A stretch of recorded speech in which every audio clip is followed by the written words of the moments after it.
Hey guys, Mike here, the Detroit Borg, with a look at the all-new Apple iPad Air. So this is the 5th generation of Apple's full-size 9.7-inch iPads, replacing the 4th generation, which has been discontinued. We still have the iPad mini lineup, which will be adding a Retina version at the end of this month. We also have the iPad 2 still in the lineup, which is $100 cheaper than this model. So this starts off at $499, gets its name because it's now much thinner and lighter than before. It's 20% lighter, so it's a pound instead of 1.4 pounds. It's also 20% thinner, so 7.5 millimeters thin. It's also twice as powerful, both in graphics performance and CPU performance, so a huge gain here. Now, amazingly, this still retains the 10-hour battery life, even though they've shrunken down the battery considerably to make it lighter and thinner. Now, in other minor changes, this also gets a new FaceTime camera with backside illumination, so you get a better FaceTime camera, just like on the new iPhone. Now you have 4 storage capacities to pick from: 16, 32, 64, or 128 gigs, and you just add $100 for each capacity increase. So you can get this all the way up to $800. Now if you want cellular connectivity for data, you just have to add $130. That also gives you a GPS antenna. So you can get this iPad all the way up to $930, and that's the version I have here. This is the AT&T LTE version with 128 gigs. This also works on Verizon, Sprint, and T-Mobile in the US, so you can get versions for those as well. And I have the base configuration here, which is the 16 gig Wi-Fi model. So we're going to take a look at both of these in this video. Like the iPhone 5S, this also has the A7 processor, but this one is clocked to 1.4 gigahertz versus 1.3 on the iPhone. This also has 1 gig of RAM, which is unchanged from last year. Now we also get a few other improvements, including dual MIMO Wi-Fi antennas. We also get some improved cameras, including a new 5-megapixel iSight camera with better optics. We also have a new backside illuminated FaceTime camera, again very similar to the updated cameras on the iPhone 5S as well as the iPhone 5C. Alright, so let's go ahead and start unboxing first with the Space Gray 16 gig Wi-Fi iPad Air.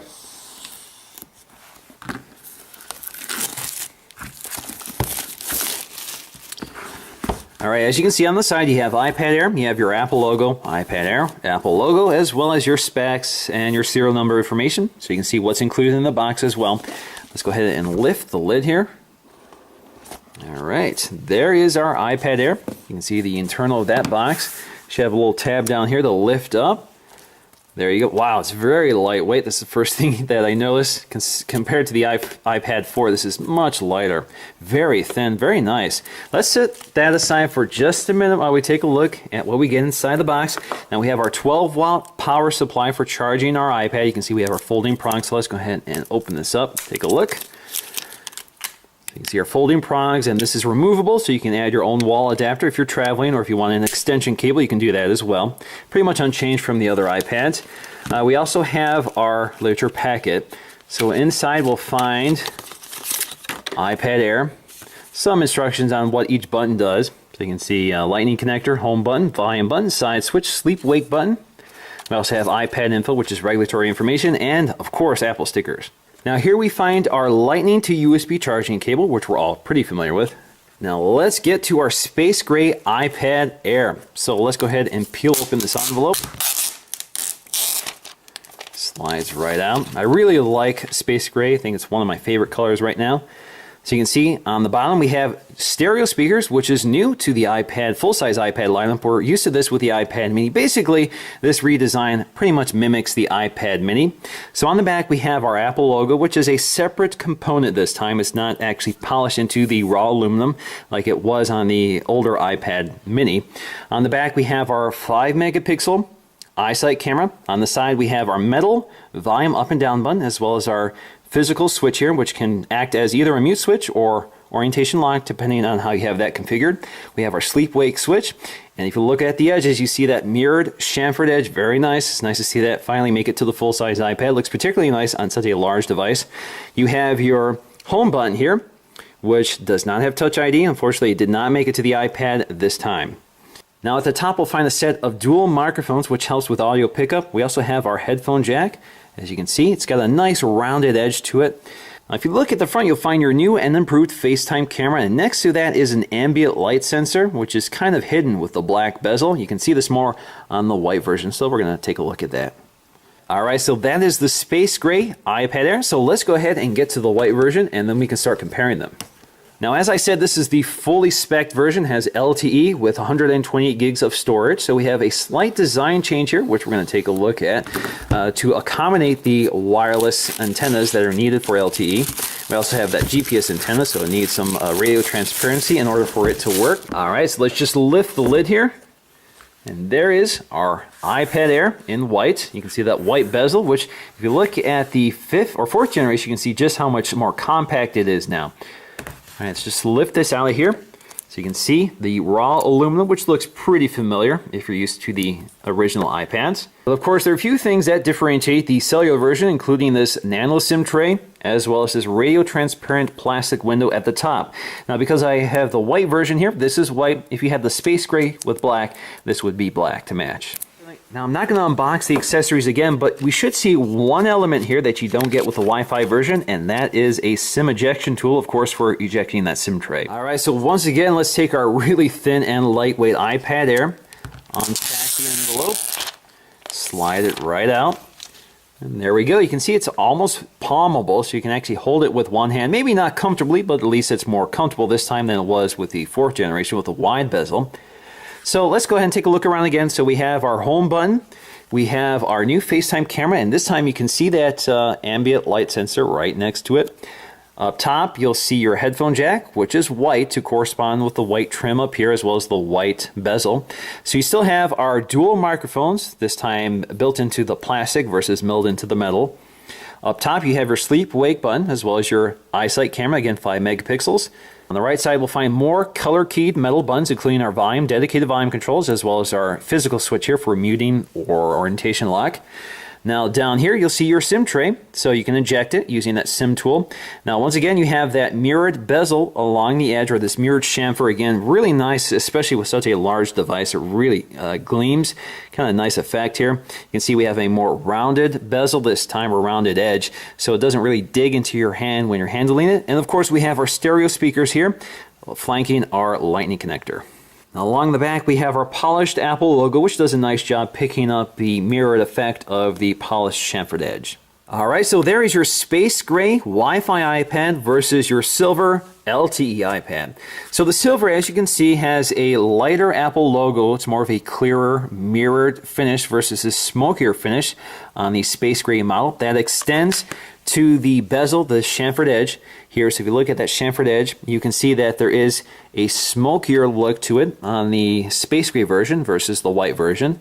So you can see it's a little more mirrored, but the effect is pretty subtle with the space gray iPad. It's not an overwhelming dark color. It does a nice job complementing the black bezel of the black iPad. Now, as you can see, the black version does a nice job sort of hiding the barrier between the bezel and the screen. It also hides the cutouts for the camera as well as the ambient light sensor, so it's a little more seamless looking. But I actually really like the white version just because I think looking at a display with a white surround is a little easier on the eyes. Now, Apple pays a lot of attention to the details here, so you can see we have our metal buttons, which are color keyed to the body of the iPad. You also see that the camera ring is also color matched to the body. Now, even the headphone jack is black on the space gray version versus white on the silver version. Now, if you look really closely here on the white version, you can see the ambient light sensor, which kind of has a perforation through the white bezel. On the black version, it's much harder to see. Now, if you look at the lightning connectors, you can see even the inserts are color matched, black on the space gray, white on the white version. You can also see that the grills behind the speakers are also color matched. You can see they're darker here versus that silver color on the white version. Now, in the cellular version, you get that SIM tray, which is, of course, missing on the Wi-Fi version. All right, so let's go ahead and boot these up for the first time. So I'm just going to tap and hold the sleep-wake button up top. As you can see, we also get different boot screen wallpapers to match the color of the iPad. So we have a gray, white color for the white iPad, black for the black iPad. All right, so let's go ahead and set these up. We're going to do English. We're going to do the United States. We're going to select my network here, so we're going to go to my wireless network. All right, so both my iPads are activated, and I can go ahead and enable my location services. So I'm going to set this up as a new iPad, but I could restore this from a backup. Let me go to set this up as a new iPad and sign in with my Apple ID. Now, if you're like me and use 2 different accounts for both your iTunes content as well as iCloud, you can go ahead and select this option right here and log in separately. The next step is to agree to terms and conditions. All right, now it's asking me if I want to use iCloud, and yes, I do. And I want to use Find My iPad. Now my next step is to confirm my iMessage and FaceTime accounts, which I don't want to share, so we're going to click next on those as well. Alright, so we now have the option to create a passcode, but I'm going to skip that, so I'm going to go to Do Not Add Passcode and click Continue. Yes, I do want to use Siri, and we're going to automatically send diagnostic information to Apple, and we're going to register with Apple, yes, and click Next, and welcome to the iPad, so let's get started.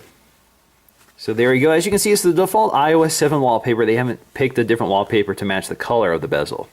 Now, if you're new to the iPad, there are a few basics to be familiar with. So we have our drop-down shade. So here you have notifications, which have this sort of tabbed viewer. They're sort of categorized here. I don't have any notifications to show you right now, but you get the idea here. So you have the Today view, which gives you the date, gives you the weather conditions, your calendar events, as well as what's coming up, and a few other things depending on how you have this configured. You also have all your notifications, so all your text messages, your Facebook updates, that sort of thing would appear here. You also have everything that you've missed. So these are basically an aggregation of all your notifications in one chronological view. Now we also have our control center here, which gives you quick access to useful settings such as airplane mode, your Wi-Fi, Bluetooth, do not disturb, so if you want to quiet your iPad so it doesn't ring in the middle of the night, you can do that. You also have rotation lock here as well. You also have your screen brightness, which is very handy to have on quick access, and you have your volume controls here, so if you don't want to use the physical buttons, you could use that. You also have your media controls, you have your AirPlay devices, so you can control your AirPlay devices on your Wi-Fi network. As you can see, it automatically detects my existing AirPlay devices, and you can quickly launch your alarm or clock app. Now we also have multi-touch gesturing, so if you swipe up with 4 fingers, you get to our launcher. This has all of our apps that have been frozen in the background, so you can quickly re-access them if you've gone somewhere else. So if you want to get back to Safari here, just go ahead and tap that. And same story here, swipe up to get to it. Sometimes you have to do it in the middle of the screen to get to it. There you go. Let's do it again. And of course you can also close these by swiping up on them. Now alternatively, you can also double tap on the home button to get to them, and you could also swipe between them using that 4-finger gesture, so you can swipe between apps just like that. And of course you can also search the iPad just by swiping down somewhere on the home screen. It invokes the sort of global search to search your iPad for both your contacts, email, photos, music, videos, that sort of thing. Now one of the really cool things with iOS 7 on the iPad is the parallax effect. So it basically creates the illusion that the icons and elements of the user interface are floating above the wallpaper. So you can see that as you pitch the device side to side, you can see it's actually really smooth, especially with the A7 processor in here. Now in terms of the camera app, there really isn't anything new here. This is pretty much carried over. So we have our square mode, we have our photo mode, and we have our video mode. So we don't have any of those features like slow-mo mode from the iPhone 5S. Again, we're using only a 5-megapixel camera. So we have better optics with this camera, but it's pretty much the same sensor. You can see you can tap anywhere on the scene to focus. You can tap and hold to lock the exposure and the focus, and you get a little indicator up here. Tap anywhere on the scene to get rid of it. And that works in both photo and video mode. We also have HDR, which you can enable here, and you can also switch between the cameras. So if you want to take a photo, just tap the shutter release, and if you want to take several photos, just tap and hold it. It doesn't have that burst mode like you get with the iPhone 5S, but it will continue to take photos for you. In video mode, you can record, but you cannot snap photos like you can with the iPhone. Alright, so let's take a look at the size difference between the iPad 4th generation and the iPad Air. So you can see that's a big story here. So we have a much thinner bezel, which makes this a lot more one-handable. So you can see you can grip it with one hand versus the iPad 4, which is quite a bit wider here. And the other benefit here is that we have less bezel along the side, so when you're typing in portrait orientation, there is, to me, it's a lot more comfortable. It's a more comfortable grip here. You don't have to reach your thumb across as much. With this, it's a lot closer, so your thumbs are a little more comfortably positioned. You place it on top of each other, you can see just how much they've cut off along the edges. So we zoom in here, you can see the difference here. So pretty substantial, and again, just like the iPad mini, they actually have software built into this version of the iPad which ignores the presence of your thumb. So as you can see, I can grip the edge of the iPad with my thumb and palm partially touching the screen, but it doesn't register it as an intentional touch of the screen. It ignores it, and I can continue scrolling around instead of pinching in and out. Now once again, the Retina display is pin sharp, so even the smallest text is crisp and clear. The display is also very bright and vivid with excellent color accuracy. It's definitely one of the better displays on the tablet I've used. Now, unlike the iPhone, the iPad does not have a laminated display, so the LCD display isn't laminated to the glass, probably because when you press harder on the glass of something this large, it would sort of disrupt the LCD. So in this case, it's still the same story here, so you can still see there's a little gap between the glass and the LCD display. It doesn't look like they shrank that down at all. Now, to my eyes, it looks like the iPad Air's home button is slightly smaller than the one on the iPad 4th generation. Now, if we compare the design side by side, you can see just how much thinner it is compared to the 4th generation. And as you can see, we now have stereo speakers versus the single speaker on the back of the iPad 4th generation. You can see our Lightning connector. On the right side, you'll see we have our SIM tray relocated now from the left-hand upper side to the lower-hand right-hand side on the iPad Air. On the back, you see we have a plastic Apple logo versus the metal logo back here. iPad branding is the same, so they haven't changed the font like they did with the iPhone. Up top, you can see the plastic window now matches the white on the front. It didn't before, it was always black. You can see we now have metal buttons versus the plastic buttons on the iPad 4th gen. Same on the side. You can also see we now have dedicated controls for volume instead of the volume rocker. Same with the switch here. You can see it's now metal instead of plastic. The camera module is also a little different here, so you see that little chrome or metal ring versus this aluminum ring. If you look along the side, you can see we now have a much more rounded edge versus this sort of wedge-shaped, sharper edge, which made this a little uncomfortable to handle, especially with the weight of the 4th generation iPad. And we also gained that polished chamfered edge versus this sort of rounded edge, which has this sort of plastic bezel around the glass, as you can see kind of lifts up versus that flush design here on the iPad Air. And we also gained those dual microphones with the iPad Air versus the single on the iPad 4th gen. Now, as Apple indicated, the A7 processor doubles the performance of the iPad 4th generation, and if we look at the synthetic benchmark scores, in this case Geekbench 3, that confirms it. So we have doubled our single-core score from the iPad 4th generation, and almost double the performance on the multi-core score. Now, this bests the iPhone 5S, which scores about 1386 and 2485 on the same test. This is running at 1.3 gigahertz versus 1.4 here. That's thanks to the larger battery and more space for cooling. Now, Apple also claims that the iPad Air's graphics processor doubles the performance of the iPad 4th generation. Now, if we look at our synthetic scores, specifically 3D Mark, the Ice Storm Unlimited test, we scored about 10,866 on the iPad 4 versus 14,894 on the iPad Air. So not, at least in the synthetic score, we don't really see that here, but it's certainly an improvement. So in conclusion, I am really impressed by the new iPad Air. It's much, much thinner. I mean, it's not just slightly thinner or moderately thinner. It's much thinner. It is much lighter, which makes a huge impact on the usability of this tablet, both in terms of how much bulk it takes up in your hands, as well as how much weight you're carrying around over an extended period of time. Certainly not as light as the iPad mini, but this makes the iPad Air a lot more usable. You can see I can fit it in one hand, I can toss it around very comfortably, I can hold it in landscape orientation, and everything works really smoothly and quickly on here. They've been able to double the performance, shrink down the battery significantly without reducing battery life. We have this beautiful new thin design with that polished chamfered edge, and I'm definitely impressed by what they've done here. Now, if you have the iPad 4th generation, there really isn't a compelling reason to upgrade. You still have the same beautiful display. You still have an excellent performing device with excellent battery life. It's just heavier and bulkier than the iPad Air. But the iPad Air, for me, the form factor is really important. This I tended not to use just because I found it too big to carry around. So I ended up staying home, and I'd prefer carrying around my iPad mini. So for me, this makes the iPad, or the full-size iPad, a lot more usable and a lot more likely to leave the house. Alright guys, so that's going to do for me in this video, but before I leave, I'd love to know, which color do you prefer? Space gray with black or silver with white? I could go either way. I really like both of them, so it's kind of a toss-up, but I tend to prefer the white, but I'd love to know what you guys think. So let me know in the comment section below, and I'll see you again in the next video. What's going on, guys? Mike here, the Detroit Borg, testing out the new FaceTime camera on the iPad Air. This has been improved with backside illumination, so you should see better performance, but this does record video at 720p at 30 frames per second.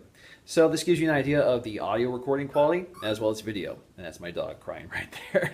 And speaking of my dog, here is a test of the iSight camera. Again, this is 5 megapixels. It does not have a lot of remarkable features here. Pretty much records, has stabilization, electronic stabilization, but you have tap to focus. You can zoom in and out with a pinch on the screen. And the quality certainly isn't up to iPhone standard, but it gets the job done for a tablet. Now let's go and take a look to see how the iSight camera performs outdoors. I should warn you, it's quite windy out today.